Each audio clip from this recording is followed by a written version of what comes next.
Hello,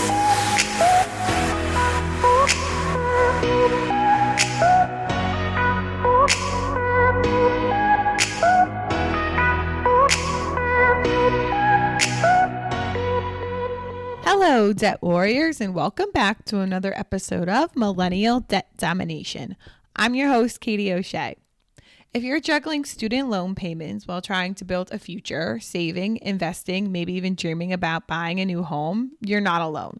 For many millennials and Gen Z listeners, student debt is a part of the financial starting line, not the finish line.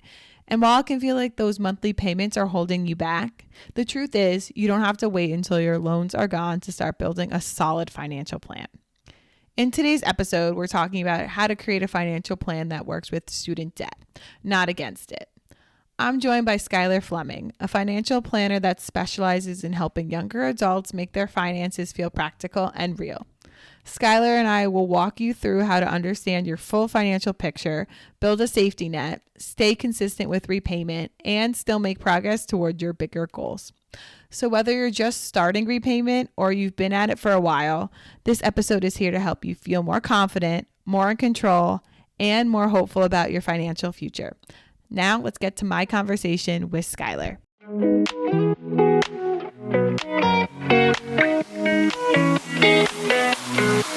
Hi, Skyler. Thank you so much for joining me on the podcast today. Hi, thanks for having me. I'm excited for you to be here. Today, we're going to be talking about building your financial plan while paying off student loans.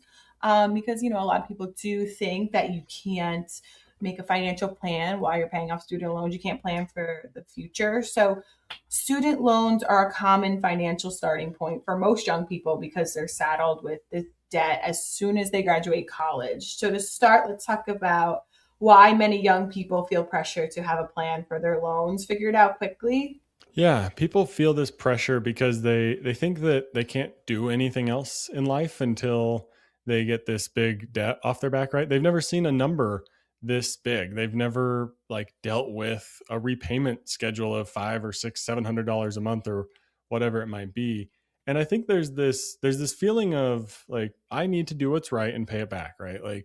You feel like I took on this debt, I need to pay it back. And of course, there can be a whole lot of things that went into how much you took out. Maybe your college was overcharging you, right? There are real factors that people need to give themselves a break with. But I think the initial thing that causes that sense of pressure is saying, well, I just got out of college. Now the next thing is to get a job and pay off these loans. It just feels like the next thing we have to do. And I think the thing to tell people is take a deep breath. There's usually that 6-month grace period where you can get a job and figure this out. You have a little bit of time. You don't have to rush through everything and try to figure out how to pay it off within a month or two. You have some time and use it to your advantage. The pressure people feel can cause many of them to feel discouraged about their finances. How can listeners shift from feeling discouraged to kind of feeling empowered? Yeah, moving from that discouragement to empowerment really comes once you realize that you have time, right? You can take a deep breath if you're 22 or 23, maybe a little older, graduating with your master's or whatever it might be.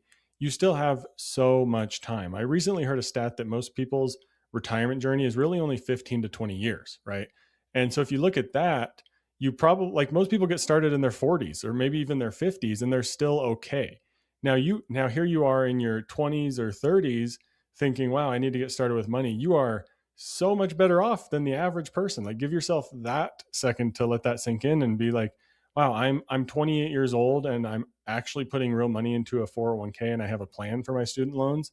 You are going to be just fine. So if you realize that you only takes about 15 to 20 years to get enough money for retirement, then that kind of takes some of the pressure off of it, because that's the next big goal people start looking towards when they're juggling their student loans, is saying, well, retirement's not even going to be an option. It will.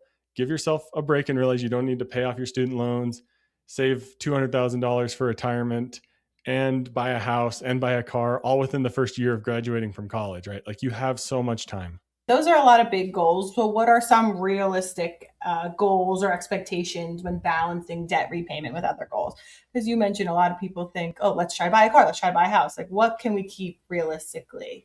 Yeah, I think all of the stuff you'll find on social media, right, are going to be these debt payoff journeys where it's we paid off $50,000 in 6 months, but they're both like senior engineers, right?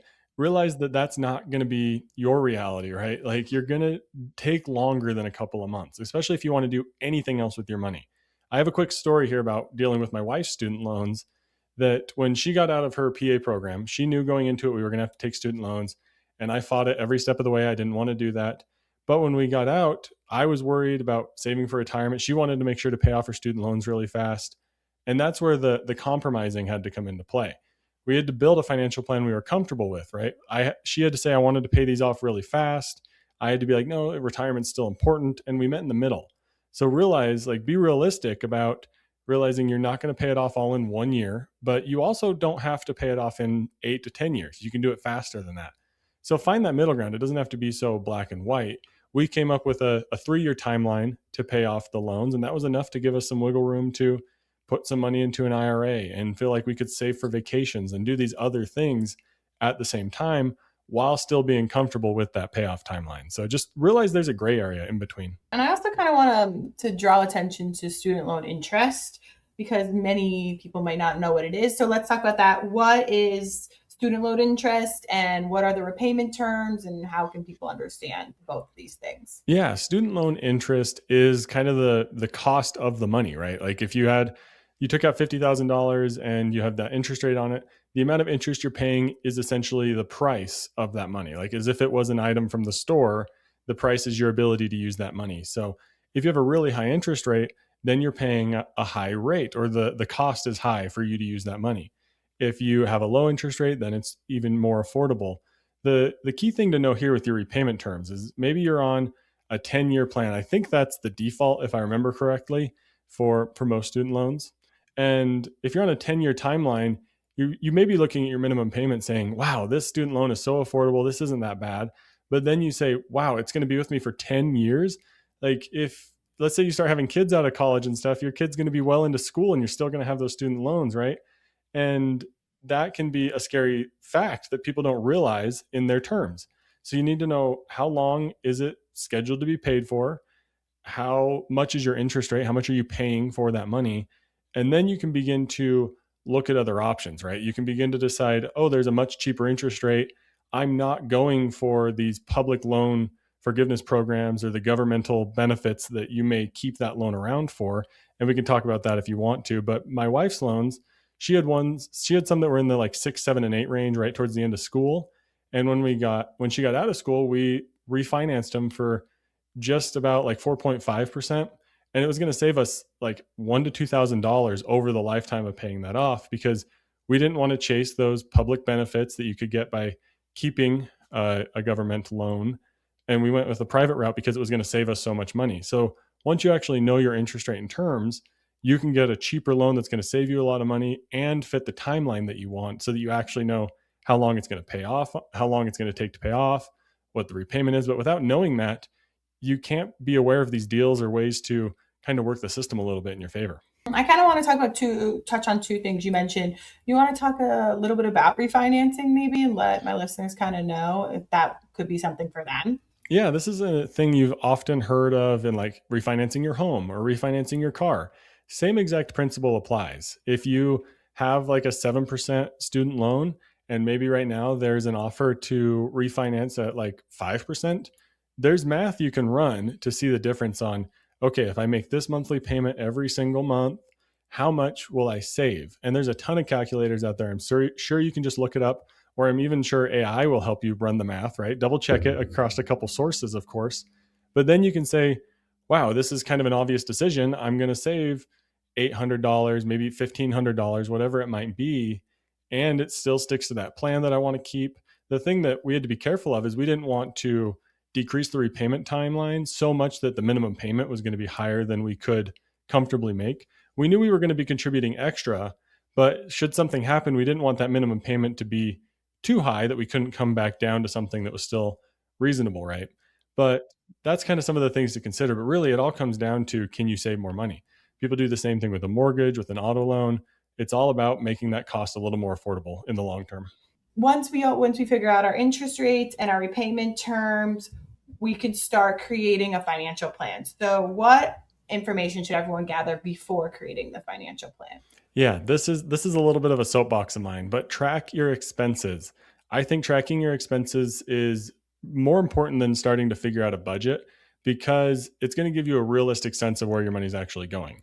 So before you try to dive into this whole world of financial planning, and it's not as complex as people make it out to be. You can build your own financial plan, but you're not going to be sure where to go if you don't know where your money's actually going. So if you start tracking your expenses and your income as well, you're going to be able to get a realistic picture, and you're going to be able to judge yourself a whole lot more realistically and a whole lot more fairly because you're going to be able to see what's realistic, right? Most people come into their first time budgeting or their first time building out an investment plan saying, I want to only spend $50 on eating out. Maybe that's just not realistic for you because you're used to spending $200 a month. Or you want to come into your investment plan saying, let's invest $1,500 a month, but maybe you don't actually have that much surplus in your budget and it's just completely unrealistic. So then when you try to do those things without an actual sense of where your money's going, then you feel like you're restricting yourself or you judge yourself too harshly. So just start by getting a good grasp on where your money's coming in from and where it's going. Do that for a month or two, or look back at your previous expenses and get a real picture. That's going to help you so much when it comes to building a financial plan, at least when it comes to the dollar amounts. There are more things you need to start gathering and developing, but really getting started with the expenses is a great place. So we should track our expenses first. And then you mentioned maybe doing it for like a month or two. And then after we track our expenses, we can kind of create a budget. Mm-hmm. Yeah, you can get started there, and that'll get you on the right track. That you'll know where your money's going. You can start staying within some parameters, and then you can kind of level up to the next couple things that come with financial planning, like looking at your insurance and all those different areas. When we want to create a budget, are there any tools that can make it a little easier for everybody? Is there anything you recommend? Yeah, there's a lot of tools and apps out there. I just built a guide on my website as well that kind of helps walk people through some of the first steps of financial planning so they can build their own. But there's some great apps out there, some great net worth tracking tools. Those can be a great place to get started. But yeah, that's really it. There's a lot of tools out there. And with AI, you can build your own, honestly. Like if you have some sort of a sense of what you're looking for, you could build your own tool that'll help you. But really, when it comes to like documents or things like that. Like I mentioned, insurance. Maybe you want to start making sure you have enough life insurance or disability insurance. Just a simple like Google Drive folder is a great place to organize those important documents. And that's going to give you a sense of security because then you're going to feel so much more organized just having them in one place. Right. And I'll make sure to link your budget guide in the description of this Awesome. podcast Thank so you. everyone can get that there, of course. So once our listeners have their finances organized, they have a budget, how much should they aim to save initially and where should they put that savings towards if they're also paying off their student loans? Yeah, most people can't survive a $1,000 emergency. So I think that's the starter point is just getting to a point where you have enough money to say what would I do if I got a flat tire on my car? Or if I had to go to the urgent care because I got a cold and had to go get a prescription that was maybe pricier or whatever it might be. Having $1,000 or $2,000 available at any given moment is going to help you relax and take a deep breath. And then I would like people to get to the point where they don't have to worry about when payday is. And I use this specifically because you can tell if people are living paycheck to paycheck because they know exactly what time their paycheck hits their bank account. They know when payday is. They know if it's early or late. And if you can get to that point where you don't care when your paycheck hits, you know it's going to hit, and then you can plug it into your budget for the next month and you can work your system. Once you get to that point, I call that the first stage of financial independence because you're not dependent on when money hits your account. You know you'll have enough and you know you have a system that's going to work and help you build wealth and financial independence in the future. And then once you can forget when payday is, it's really getting to that 3-month emergency fund point. And then you can really push for all the other goals like paying extra on your loan, investing extra, whatever else it may be.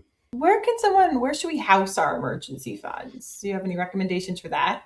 Yeah, there's a lot of high yield savings accounts. People you'll see people online get technical with like, well, put it in an IRA and invest it in a cash equivalent, right? But that's too much. Like take a deep breath and don't try to overwhelm yourself with getting all technical and fancy. Just find a high yield savings account. I know there's one like CIT Bank or Ally Bank. They have pretty consistent good ones. SoFi's is pretty solid. Just put it there and leave it. I do recommend having it in a different place than your normal debit card. That way it takes some effort to go track it down and look for it before you spend it. And it's also good to put it in a place that'll get a good amount of interest Yeah. than just like a regular savings account. Mhm. So yeah, high yield is a great option. How can people save consistently on tight budgets? Yeah, automation is the like difference maker here. Automating through your work's paycheck, whether it's saving any amount into your 401k while you're saying, yeah, I know I need to build up that 3 month emergency fund, but I can do that while putting 1% into my 401k, right? Like you can start to dabble in doing both a little bit as you start getting some savings. Using your work's automatic deductions and payroll processing is such a great way to get started because you don't see it. That's why taxes feels so like absent, right? You don't worry about taxes as much until you actually go look at your pay stub because it's automatic. So you could have your work send money straight to your 401k. You could even have them direct deposit it into your high yield savings account. And then you never have to look at it or manually remember to make that emergency fund transfer. So use automation to your benefit. And it's going to, there's a great book recommendation called The Automatic Millionaire that talks about this. Yes, I Yeah, read it. it's fantastic. It talks about this principle of Yeah. your lifestyle will adjust. You'll be okay. Mhm. If you're putting 1% into your retirement account, that your lifestyle will be just fine. It's like a liquid. It'll fit the container you give it and it'll spend the money you give it. Right. Actually, it's funny about the book. When I first started here, I did a blog, a YouTube video all about that book. I'm going to link it down below if anyone would like to take a listen to it. It really is a great book. It's Yeah. super helpful. Talks about paying yourself first. It's Mhm. great. Some great advice. So I'll link that down and in the description of this podcast as well. So you mentioned we could start with our work retirement fund. I want to talk about that because that is such a great way to start saving. Do you think that's a great example of a place to start saving, starting small and building consistency? Is there anything else you recommend for small goals to start saving? Yeah, start with that 1%. And I always recommend making it a percentage. That way, as your work paycheck increases, like if you get a raise, 1% of your raise is going to be just a little bit more and it's going to naturally increase with time. But I recently had a client that we were doing some coaching around their 401k and we started them at 3% because that's what they had been at their last job. But their 401k had an automatic increase setting that we could set. And I really encouraged them saying, let's set it as a 1% increase every January to get it up to 8% over the next few years. And they said, sure. Like they don't really know what that'll feel like right now, but they know when their paychecks keep coming in, like we said, that it'll adjust, right? You're just going to get used to how much money you have. And then suddenly in 10 or 15 years, when you're over that normal retirement horizon, as you keep increasing and putting more money away, then you're going to be okay, right? You're going to have enough money. So start with just like a simple 1%. And if you can do more, great. A great way to kind of stretch yourself a little bit is to put it like a percent or two higher than you think you can do. Because guess what? You can always adjust it back. Most people don't because they realize they'll be okay. But if you can just push yourself a little bit, even better. Then that retirement date starts to get sooner. You start to get financially independent even sooner. So start small with 1%, but push yourself just a little bit. Why is it important for us to start small at, let's say 23, 24, when it seems like retirement's so far away? How can that make a difference over time? This is I love the idea of coast financial independence. And just a quick definition, if people haven't heard about it, it's where you get enough into your investment accounts that with compound interest, it'll grow to the amount that you need to be financially independent and retire at a normal retirement age. And if you're in your 20s, it's really only like $60,000 to $100,000 that you need invested in order to retire. And I heard a great tip recently that is save for retirement first and then save for the other big goals after that. So like buying a home can come after you get to that coast financial independence number because buying a home is a much more short-term goal. And getting your money invested for retirement sooner allows that compound interest and that like magic to work over time.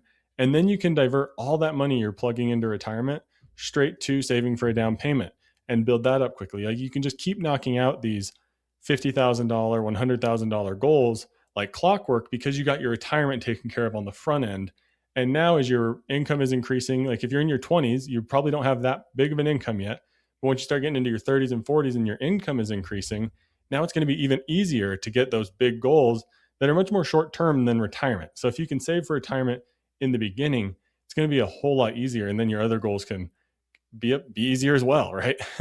Right. So as your income grows, your financial goals can evolve, as you mentioned, because, then you won't have your student loans anymore, then put it towards retirement. You could buy a house, you could buy a car, but it definitely is a lot to think about when you first. Yeah, like a personal example real quick. My wife and I are looking to adopt, which is not, and it's not affordable, right? It's very expensive. But thankfully for the last couple of years, we've been throwing money like nobody's business into these retirement accounts, right?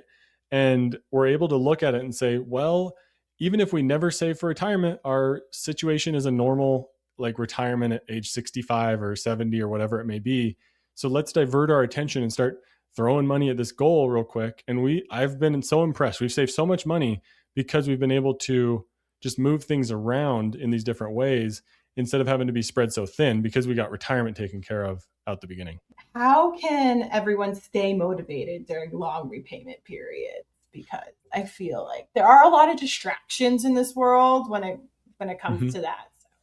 Yeah, it's going to all come down to writing it down. This is my favorite thing to tell people to get the psychology working in your favor. Write down your plan. And then while you're writing down your plan, take a second, flip the paper over, whatever it might be, open up a new tab, a new note, whatever it might be. And imagine for a second you're at that point where you're submitting that last payment in 3 to 5 years, whatever your timeline might be. Really let yourself just like fall into imagining what it's going to be like and write that feeling down. That's what's going to help you stay motivated.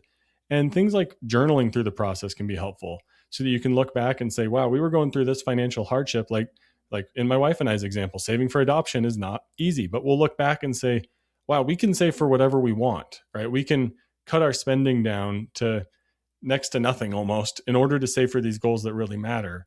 And because we write these things down, we keep some sort of a journal or a log and maybe talk about money openly and then write down our thoughts and feelings. Writing it down, I think, is going to be the motivating factor to look back on and be like, okay, I've been through a hard situation before. Yes, this sucks. I'd rather use my money to buy a new laptop or whatever, but yeah, mine's fine. Let's move on. Let's keep repaying the loans and so forth. Yeah, that's kind of how we are with the car right now. Like, Yeah. my car's fine. It's fine. There's other things I need to worry about right now.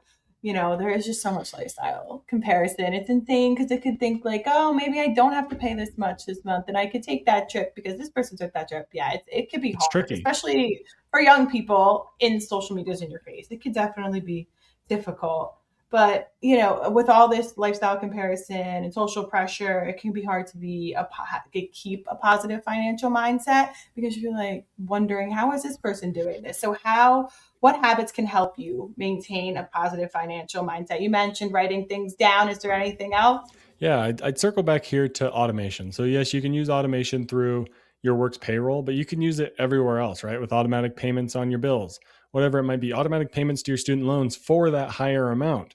Because like you mentioned, it can be tricky when you know you're paying extra, you know that due date is being pushed out further and further. So realistically, on my wife's student loans, we could not pay for 2 or 3 months and we wouldn't technically be delinquent, right? Because the due date gets pushed out. And if we were looking at the accounts all the time to manually make the payments, that might be a little more tempting. But the automatic payment just keeps coming out. And we check the account once every maybe couple months, right? And just see how the balance is doing. But we don't ever look at the payment date. We just check it real fast because we know the payments keep happening. So automation can be a great way to kind of take a step back and just let your system work. And then you don't have to get bogged down in well, there's $200 extra going to this debt. Maybe I could use that somewhere else. It just keeps happening and you forget about it. And then you realize it's okay. You don't feel like you need to use the money. And then the other thing I might add here to maintain a positive mindset is to give yourself a category where you're okay with spending money, right? Once you get that budget built, like we talked about, track your expenses and then build the budget and then realize a place that is good to spend money, right? It's okay. For me and my wife, that's our specific categories for each other. So I have a Skyler fund that I can spend out of that I don't have to ask her, right? And of course, as you're saving and your goals are moving, maybe that number goes up or down on what you're asking about. But we have a category where she can buy stuff for her sewing hobby as much as she wants. She has that budget that she knows to stick in. I can buy whatever crazy technology I want. I have that number I know to stick in. And we don't have to talk to each other about it all the time. That can be super helpful when you get those moments of, I wish I could have a little more lifestyle. Give yourself that. Like give yourself it in moderation. Be careful. Make sure to not put all your money there, right? But when you have a place where you can spend money and feel okay about it, that's extremely just freeing. Do you recommend automation for your actual student loan payment each month so you don't forget it, Yeah, or? yeah. All of my wife's we have one with Nelnet still, and then one with SoFi, and they're just on auto pay. And I'll see the amount come through. I recognize the amount. I know that it paid with email alerts and whatever, and it just goes. I check the balance once every couple months, and I'm like, wow, cool. We're down another $2,000. Go us. Skyler, thank you so much for joining me on the podcast today. I really enjoyed our discussion about paying off student loans and creating a financial plan at the same time. Is there anything else you'd like to promote for the listeners to get to? Yeah, yeah. Thank you so much for having me on. This has been super fun. I'd like to just encourage everyone.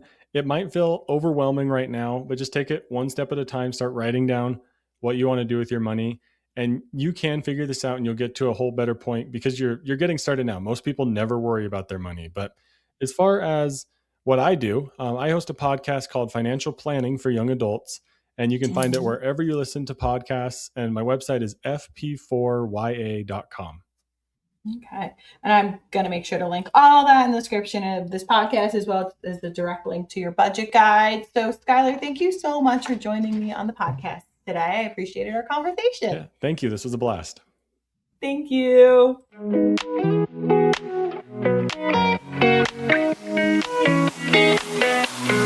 As we wrap up today's episode, I want to leave you with this. Your financial journey doesn't have to be perfect to be powerful. If you're managing student loans while trying to build a future, you're already doing something incredibly important. You're showing up, staying committed, and taking steps forward. It's easy to feel like debt is holding you back or putting your life on pause. But as Skyler talked about today, building a financial plan isn't about waiting for the right moment.